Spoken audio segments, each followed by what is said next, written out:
तो स्वागत है दोस्तों आपका हमारे YouTube चैनल राउडी मोटोज में। तो भाइयों आज की वीडियो किस कंटेंट पर है आपने ये थंबनेल देखकर समझ गए होंगे। कावासाकी निंजा 650 और निंजा ZX6R। हाँ जी दोस्तों, आपकी जो ZX6R है आपको 2024 का मॉडल है। भाई वैसे तो अपनी दोनों ही बाइक्स अपनी 2024 की हैं, कोई दिक्कत वाली बात नहीं। ये पुराना मॉडल नहीं है, ये भी अपना टॉप मॉडल है जो अपना 650 का रखा हुआ है। एक तरीके से कह सकते हैं भाई अब टॉप है तो भाई 2024 का कह लो, उसको कोई फर्क नहीं पड़ रहा। तो भाई जो अपना 6R है ये आपकी तो भाई 2024 में मॉडल है। और भाई बहुत ही यार क्रेजी लुक बनाई है यार, मतलब दमदार है यार, मुझे मतलब अलग ही चमक रही भाई। वैसे तो 650 का और इसका मतलब वीडियो बहुत ही इंटरेस्टिंग होने वाली है। तो भाई वीडियो में बने रहे, वीडियो को स्किप बिल्कुल मत करना। और दोस्तों चैनल को सब्सक्राइब कर लो, वीडियो को लाइक कर लो। तो भाई आज चलते हैं अपनी बाइक की तरफ बिना टाइम वेस्ट करे। तो भाई सबसे पहले बताते हैं दोनों ही बाइक्स के बारे में। तो दोस्तों ये जो अपनी ZX6R है ये आपकी 636 सीसी की है, और जो अपनी ये है 650 ये आपकी 649 सीसी की है, मतलब 650 ही कह लो। और भाई ये दोनों ही बाइक्स में देख लो काफ़ी हद तक लुक सेम सी है, और कई चीज़ें बिल्कुल ही डिफरेंट्स है। जैसे कि भाई एक बार कलर वेरिएंट देख लो। भाई जो अपनी 650 है इसमें सिंगल कलर वेरिएंट मिलता है आपको, और जो अपनी 6R है इसमें 2 कलर वेरिएंट देखने को मिलता है। भाई वो लुक देखो पीछे से कितनी दमदार लग रही है यार, साथ में खड़ी हो रही है ना, तो भाई मतलब अलग ही क्रेज जम रहा है। भाई यहाँ पर आपको देख लो 650 का बहुत ही खूबसूरत लोगो, ऊपर निंजा लिखा हुआ है। बाइक्स तो देखो दोस्तों अपनी दोनों ही बहुत ही खूबसूरत है। तो भाई सबसे पहले बात कर लेते हैं इन दोनों ही बाइक्स के एक फीचर्स के बारे में। भाई दोनों बाइक्स में क्या क्या फीचर सिमिलर है, क्या क्या फीचर अलग है। तो आज दोस्तों चलते हैं, सबसे पहले इनके कुछ वेट और डायमेंशन के बारे में बताता हूँ आपको, दोनों ही बाइक्स में क्या कुछ फर्क है, छोटी लंबी चौड़ी कौन सी, वो आपको क्लियरिटी मिल जाएगी। तो सबसे पहले बात कर लेते हैं सीट हाइट की।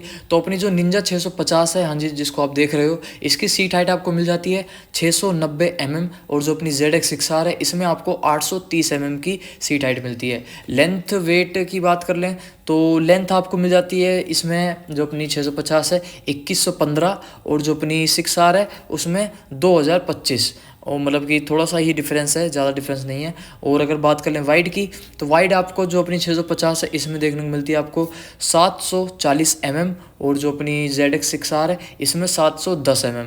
मतलब कि मेरे हिसाब से कहीं की मुझे लग रही है कि 6R थोड़ी सी छोटी है, और हाँ देखने में यार थोड़ी सी छोटी सी प्यारी सी लगती है, पर पावर बहुत ज़्यादा है यार, कुछ भी कह लो। तो दोस्तों अब बात कर ले अगर इसकी हाइट की, तो ओवरऑल जो इसकी हाइट है, इससे पहले हमने सीट हाइट बताई थी, अब बाइक हाइट की बात कर रहे हैं। तो बाइक हाइट आपको मिलती है जो 650 है 1145 mm की, और जो अपनी 6R है वो ओनली 1100 mm की मिलती है। बात कर लें व्हील बेस की, तो व्हील बेस जो अपनी 650 का है उसमें आपको 1410 mm का मिलता है, और जो अपनी ZX6R है उसमें आपको 1400 mm मिलता है, मतलब कि यहाँ पे भी 10 mm ये कम है। और बात कर ले लेंथ की, ओवरऑल पूरी बाइक की लेंथ की, तो भाई लेंथ में जो अपनी 650 है इसका 2115 mm है, और जो अपनी ZX6R है इसका 2025 mm है। यहाँ पर भी अपनी ZX6R छोटी है। ग्राउंड क्लियरेंस की बात कर लें तो दोनों ही बाइक्स का बिल्कुल सेम है 130 mm। और हाइट की बात कर लें दोनों ही बाइक्स की, जैसे कि मैंने पहले बताया था, अपनी 650 है 1145 mm है, और जो अपनी ZX6R है वो 1100 mm है। और अगर बात कर ले फ्यूल कैपेसिटी की, ये यार एक बहुत ही बड़ा सवाल है, क्योंकि दोनों ही बाइक का जो फ्यूल टैंक है लगभग सेम सा लग रहा है, बट दोस्तों डिफरेंस बहुत है।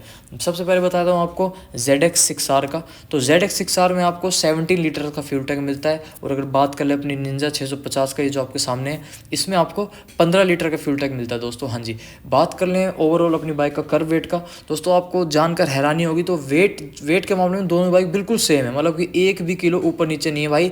दोनों ही बाइक्स 196 किलो की आपको मिलने वाली है।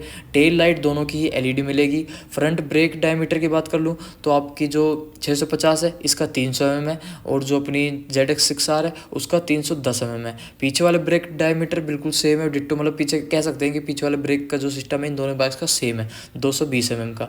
बात कर ले कुछ इलेक्ट्रिकल फीचर्स के, जैसे कि मैंने आपको बताया कि सिग्नल जो है LED है, टेल लाइट आपकी LED है, और इंडिकेटर भी आपको LED मिलते हैं दोनों ही बाइक्स में। और इसी के साथ साथ आपको दोनों ही बाइक्स में DRS देखने को मिलते हैं, और अपने दोनों ही बाइक की जो हेडलाइट है ऑटोमेटिक है और LED है भाई सब, और शिफ्टिंग लाइट देखने को मिलती है इसमें आपको। और बात कर लें अगर इसमें पिलियन कंफर्ट के बारे में, तो भाई कंफर्ट के मामले में दोनों ही बाइक्स काफ़ी हद तक सेम है। स्टेप्ड सीट मिलती है आपको दोनों ही बाइक्स में। पिलियन बैक रेस्ट आपको दोनों में से किसी बाइक में नहीं मिलता है। पिलियन ग्रेब रेल आपको दोनों बाइक में मिलता है, और पिलियन सीट आपको दोनों बाइक में देखने को मिलेगी, और पिलियन फुटरेस्ट आपको दोनों बाइक में मिलता है। और इसी के साथ साथ दोस्तों अगर हम बात कर ले माइलेज की, तो अपनी जो 650 है ये क्लेम करती है 21 किलोमीटर पर लीटर का, मतलब कि 21 किलोमीटर पर लीटर का ये माइलेज देती है आपको। और वहीं अगर बात कर ले ZX6R का, तो ZX6R 14.6 किलोमीटर पर लीटर का। ये दोस्तों हाईवे में माइलेज दे रही है। वैसे लोकल में तो यार मैंने देखे थे कई व्लॉग्स इस ZX6R के, जो अपनी 2024 मॉडल है, तो यार लोकल में जो एक होता है ना ट्रैफिक में चलाने, उसमें तो यार 6-6, 7-7 की माइलेज दे रही थी भाई। मतलब माइलेज तेल तो देखो ही मत इन बाइक्स में, अगर कोई ले रहे हो तो ऑफ कोर्स यार वो तो हम बात कर रहे हैं, बाकी कोई देखता नहीं है इसमें इन बाइक्स में माइलेज के बारे में। तो भाई वहीं अगर बात कर लें एक बार इन बाइक्स के पावर और परफॉर्मेंस के बारे में, तो भाई आपको जानकर बहुत ही हैरानी होगी। अपनी जो 650 है, ये भाई 650 होने के बावजूद भी 636 सीसी से थोड़ा कम पावर प्रोड्यूस करती है। मैं आपको डिटेल में बताता हूँ। देखो, जो अपनी 650 है ये है 649 सीसी की, और जो अपनी ZX6R है ये है 636 सीसी की। अब पावर जो अपनी प्रोड्यूस करती है 650, ये करती है 67.3 bhp 8000 rpm। और अगर बात कर लें 6R की, तो 6R प्रोड्यूस करती है दोस्तों 128.2 bhp 13500 rpm। मतलब कि यार डिफरेंस देख रहे हो, 5500 आरपीएम का एक गैप आ जाता है काफ़ी ज़्यादा पावर का, क्योंकि यार 6R में पावर बहुत ज़्यादा है। मैक्स टार्क की बात कर लें तो 64 Nm का ये 650 का है, और 70.8 Nm का अपना ZX6R की टार्क है। और अगर बात कर लें टॉप स्पीड की, तो अपनी जो निंजा 650 है इसमें आपको 210 की टॉप स्पीड मिलती है। और अगर बात कर लें ZX6R की, तो इसमें आपको 250 किलोमीटर पर आवर का टॉप स्पीड देखने को मिलता है। राइडिंग मोड्स की बात कर लूँ तो 650 में दोस्तों कोई मोड्स नहीं मिलते हैं, और जो अपनी 6R इसमें आपको 4 राइडिंग मोड्स देखने को मिलेंगे: sport, road, rain and rider. अपनी दोनों ही बाइक्स दोस्तों 6 गियर की होती हैं। एक गियर नीचे डलता है, बाकी के 5 गियर ऊपर डलते हैं। भाई चेन ड्राइव बाइक होती है। और जो अपनी 650 है ये डुअल सिलेंडर बाइक होती है, और जो अपनी ZX6R है ये 4 सिलेंडर बाइक होती है। अब कई लोग कमेंट करके ये भी बोलेंगे, मुझे पता है कि भाई इन दोनों बाइक का कोई कंपैरिजन नहीं है, बट दोस्तों कई लोग ऐसे हैं जो सिर्फ इस बाइक को देखते हैं बट उनको मालूम नहीं होता कि 650 में और असल में जो ZX6R में फ़र्क क्या है। तो भाई उनके लिए ये वीडियो बनाना बहुत ज़रूरी होती है, ताकि कोई लेने से पहले एक बार दोनों ही बाइक्स में कंपैरिजन देख ले पावर वगैरह को लेकर, इसलिए। तो भाइयों जो अपनी ZX6R में, वो फिर से बताता हूँ, ZX6R 4 सिलेंडर बाइक होती है, और जो अपनी 650 है वो डुअल सिलेंडर बाइक होती है। बात कर लें दोस्तों अगर इसमें बोर की, तो जो अपनी 650 है इसमें आपको 83 mm का बोर साइज़ मिलता है, और जो अपनी ZX6R है इसमें 67 mm का बोर साइज़ मिलता है। बात कर लें स्ट्रोक की, तो जो अपनी 650 है इसमें 60 mm का बोर साइज़ मिलता है, और ZX6R में 45.1 का बोर साइज़ मिलता है। और वेलवेस पर सिलेंडर आपके दोनों ही बाइक्स में 4 है, और CDI इग्निशन के साथ आपको दोनों ही बाइक्स मिलती हैं। स्पार्क प्लग पर सिलेंडर 1 है, और लिक्विड कूल्ड इंजन के साथ आपको दोनों बाइक्स मिलती हैं, और असिस्ट एंड स्लीपर क्लच के साथ आपको दोनों बाइक से ये 2-3 फीचर्स है जो इसमें सेम है। फ्यूल इंजेक्शन आपके दोनों बाइक्स में, फ्यूल टैंक का मैंने बता दिया था 650 में 15 लीटर का है, और जो अपनी ZX6R है इसमें 17 लीटर का है। रिजर्व फ्यूल कैपेसिटी बता देता हूँ, जो अपनी 650 है इसमें 2.3 लीटर का रिजर्व फ्यूल होना ही होना चाहिए, और जो अपनी ZX6R इसमें 3.4 लीटर का रिजर्व फ्यूल होना ही होना चाहिए। और दोस्तों अपनी जो 650 है ये BS6 फेज 2 इंजन के साथ आती है, और जो अपनी ZX6R है ये BS6 इंजन के साथ आती है। बात कर लें अगर इसके सस्पेंशन वगैरह की, तो जो अपनी 650 है दोस्तों इसमें आपको फ्रंट में 41 mm टेलीस्कोपिक फोर्क 125 mm का जो सस्पेंशन है सोकर वो मिलता है। और बात करें ZX6R में, तो ZX6R में आपको 41 mm इन्वर्ट फोर्क सस्पेंशन देखने को मिलता है। बात कर लें रियर सस्पेंशन की, जो पीछे वाला जो बीच में होता है, बीच में आपको जो 650 में है horizontal back link with adjustable preloaded 130 mm का ये मिलता है सस्पेंशन। और बात कर लें ZX6R में आपको मोनोशॉक मिलता है, और डुअल चैनल ABS आपको दोनों बाइक्स में मिल जाता है, और डिस्क मिल जाते हैं। और बात कर लें अगर डिस्क साइज़ की, वैसे मैंने पहले बता दिया, एक बार फिर से आपको रिमाइंड करा देता हूँ, बात चल रही है अगर डिस्क की, तो जो अपनी 650 है 650 में आपको 300 mm मिल जाता है, और जो अपनी ZX6R है ZX6R में आपको 310 mm मिल जाता है। कंपैरिजन में हाँ कह सकते हैं कि ZX जो अपनी 6R है उसमें उसका जो ब्रेक साइज़ है थोड़ा सा हैवी है। और आपके रियर ब्रेक साइज़ की बात कर ले तो दोनों में आपको 220 mm का है। और बात कर ले कैलिपर टाइप की, तो जो अपनी 650 है कैलिपर टाइप, दोस्तों ध्यान सुनना, जो अपनी 650 है 650 में आपको फ्रंट में डुअल पिस्टन है, और रियर में आपके सिंगल पिस्टन कैलिपर है।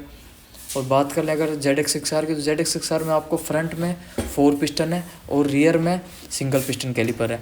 एलॉय व्हील साइज़ है दोनों ही बाइक्स के सेम है, 17 इंचेस के, चारों मतलब कि 2 इसके एलॉय व्हील बिल्कुल सेम है डिट्टो। बात कर ले फ्रंट साइज़ टायर की, तो फ्रंट में आपके डलते हैं दोनों ही बाइक्स का बताया तो सेम है बिल्कुल। 120/70 ZR17 का टायर डलता है। पीछे वाला टायर साइज़ दोनों बाइक्स का थोड़ा डिफरेंट है। सबसे पहले बताता हूँ आपको 650 का। 650 में आपको डलता है 160/60 ZR17। और जो अपनी 6R है, 6R में डलता है आपका 180/55 ZR17। भाई और ट्यूबलेस टायर है अपने दोनों ही। और रेडिएशन टाइप बात कर ले अगर टायर प्रेशर की, तो फ्रंट में आपका जो 650 इसमें 32 PSI होना चाहिए। और जो अपनी ZX6R है इसमें आपका 36 PSI होना चाहिए। और रियर टायर साइज़ की बात करें पीछे वाले टायर की, तो अपनी 650 में 36 PSI होना चाहिए, 36। और जो अपनी ZX6R है इसमें आपको होना चाहिए 42 PSI। थोड़ा सा मैं ZR और ZX में थोड़ा सा कंफ्यूज हो रहा हूँ, तो आप क्लियर रहना उसके लिए। और बात कर लें डायमेंशन चेंजेस वगैरह की, मैंने आपको बता ही दिया है। और दोस्तों इंस्ट्रूमेंट कंसोल के बारे में बात कर लेते तो थोड़ा सा, तो ये जो अपनी जो डिस्प्ले है फ्रंट पे लगी हुई है, वो भाई दोनों में से किसी की भी टच नहीं है। नॉर्मल डिजिटल इंस्ट्रूमेंट कंसोल मिल जाता है इसमें आपको, और ऑडोमीटर मिल जाता है, मतलब डिजिटल स्क्रीन नॉर्मल। इसमें आपके जो फीचर मिल जाते हैं वो बताता हूँ। Odometer, speedometer, fuel gauge indicator, digital fuel gauge, और hazard warning indicator, average speed indicator देता है आपका। और OTA अपडेट्स नहीं आते हैं इसमें। कॉल SMS अलर्ट्स आपको दोनों बाइक्स में मिल जाता है। और डिस्टेंस ऑफ एम्प्टी इंडिकेटर ये आपके दोनों बाइक्स में। टैकोमीटर मिल जाता है, स्टैंड अलार्म मिल जाता है, और 2 ट्रिपोमीटर मिल जाते हैं आपके, और डिजिटल है दोनों ही। और आपके गियर इंडिकेटर देती हैं दोनों ही बाइक्स। लो फ्यूल इंडिकेटर, लो ऑयल इंडिकेटर मिल जाता है, लो बैटरी इंडिकेटर, और क्लॉक तो खैर आजकल छोटी मोटी बाइक सब में मिल जाती है। सर्विस रिमाइंडर आपकी दोनों बाइक्स में मिल जाता है। दोस्तों बात कर लें स्टोरेज की, तो भाई वो दोनों ही बाइक्स में ना कोई फ्रंट में स्टोरेज है, ना कोई अंडर सीट स्टोरेज है। स्टोरेज के मामले में थोड़ा सा आपको स्ट्रगल करना पड़ेगा। मोबाइल ऐप कनेक्टिविटी आपकी दोनों बाइक्स में। लाइट्स के बारे में मैंने आपको बता दिया है। आपकी टेल लाइट LED है, फ्रंट लाइट LED है, और जो आपके इंडिकेटर्स वगैरह ये सब LED है। और ऑटोमेटिक हेडलाइट आपको दोनों बाइक से मिल जाती है। और भाई ये बात करें GPS और चार्जिंग वगैरह की, तो GPS और नेविगेशन का सिस्टम आपको 650 में नहीं मिलता है। और ZX6R में आपको GPS नेविगेशन मिल जाता है। USB चार्जिंग पोर्ट वगैरह किसी में भी नहीं है। और बात कर लें राइडिंग मोड्स की, तो राइडिंग मोड्स मैंने आपको पहले बता दिए थे।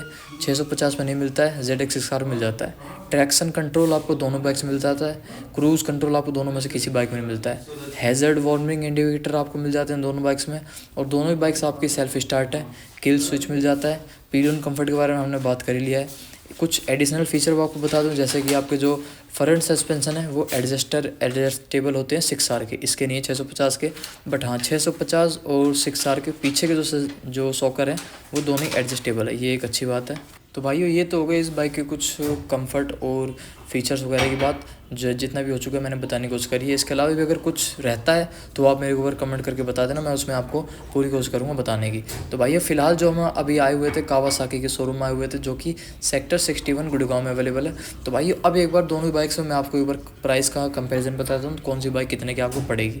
तो भाई सबसे पहले आपको बताता हूँ 650 का। तो ये अपनी कावासाकी निंजा 650 आपको पड़ेगी एक्स शोरूम 7,16,000 रुपये की। और अगर वहीं बात कर लें इसके ऑन रोड प्राइस की, तो ऑन रोड आपको पड़ेगी 8,22,000 रुपये की। और अगर आप इसमें कुछ सर्विसेज पैकेज वगैरह होते हैं कंपनी के, अगर वो भी इंक्लूड करवाते हो तो ये आपको पड़ जाएगी 8,82,000 रुपये की। मतलब कि ऑन रोड आप मान के चल सकते हो, अगर आप सर्विसेज पैकेज वगैरह अलग अगर ना इंक्लूड करो तो 8,22,000 रुपये की ये आपको ऑन रोड पड़ेगी। और एक्स शोरूम पड़ेगी आपको 7,16,000 रुपये की।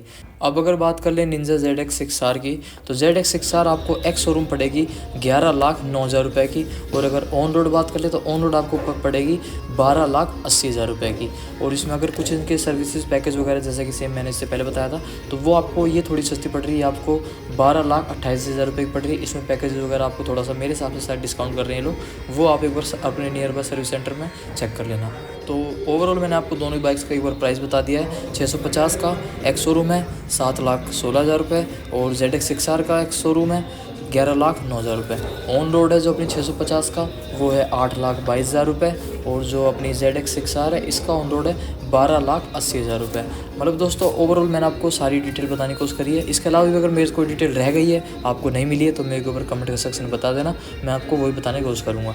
और दोस्तों नियर बाय अगर आप इस शोरूम पे रहते हो, जैसे कि मैंने एड्रेस बताया था, तो आप आकर विजिट कर सकते हो। इनका नंबर भी मैंने डिस्क्रिप्शन बॉक्स में डाल दिया है, आप जाकर चेक कर लेना, कॉल कर लेना। इनका शोरूम प्लस सर्विस सेंटर है, अगर आपको अपनी कोई बाइक की सर्विस करवानी है तो वो भी ईजिली अवेलेबल है। तो दोस्तों यही थे इस वीडियो में। अभी के लिए वीडियो को लाइक कर लो, चैनल को सब्सक्राइब कर लो। मिलते हैं नेक्स्ट वीडियो पे। अभी के लिए जय श्री राम।